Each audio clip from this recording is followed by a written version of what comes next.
เคทุกคนเดี๋ยวเขามาต่อ EP 2จาก EP ที่แล้วเขาหูว่าเงินเป็นอย่างเนาะเดี๋ยวเขาจะหูว่าเงินที่เขาใส่ปัจจุบันแมนไพ่เป็นคนคุมเนาะแต่ยังว่าเงินที่เขาใส่ปัจจุบันหมายถึงว่าเป็นเงินเฟียสเนาะหมายถึงว่าผู้ที่คุมหรือว่าออกเงินที่เขาใส่แมนรัฐบาลกับธนาคารกลางเนาะหลักๆ2อันนี้และเงินที่เขาใส่ปัจจุบันเขาก็จะเอ่ยว่าเป็นเงินเฟียสหรือว่าเฟียสมันนี่เนาะแล้วมันมีค่าอะไรอย่างไรเนาะสมมติว่าเขามีเงินใบหาใบซิปเนี่ยต่างๆสิ่งที่มันมีค่าก็คือรัฐออกกฎหมายว่าให้เจียไว้นี่มันมีค่าสำหรับนี้ได้เอาไปแลกเปลี่ยนสินค้าได้คันผู้ใดบ่ยอมรับเงินใบนี้เจียไว้นี่เนาะก็แสดงว่าผิดกฎหมายโอเคอันนี้คือเงินเฟียสมันมีค่าได้ย้อนว่ามีการออกกฎหมายมาบังคับใส่มีคนบังคับใส่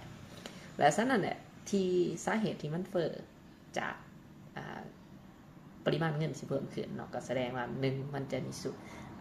ค่าเงินที่มันแวลูของมันที่มันลดลงก็แสดงว่าย้อนจากปริมาณการพิมพ์เงินออกมามันหลายขึ้นโอเคและสรุปแหละเฮาเฮ็ดเปียกเพื่อหาเงินเนาะแต่ว่าเฮาบ่สามารถหักคุ้มคือเห็นว่าเก็บมูลค่าของเงินเท่านี้ไว้ในเงินเท่าตลอดไปเพราะว่าถ้าว่าเราถือเงินเพียดไว้เนาะเมื่อเวลาผ่านไปเนาะเมื่อมีการพิมพ์เงินออกมาใหม่มูลค่าของเงินเท่า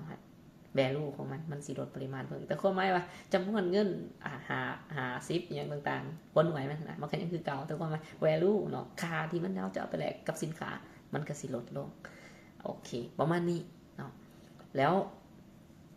อีพีต่อไปเขาจะมาเบิ่งว่าปัญหาใหญ่ๆเนาะที่มันเกิดกับเงินเฟียสเขามันเป็นอย่างเนาะกับการเงินแบบเก่านี่โอเคทุกคนไปแล้ว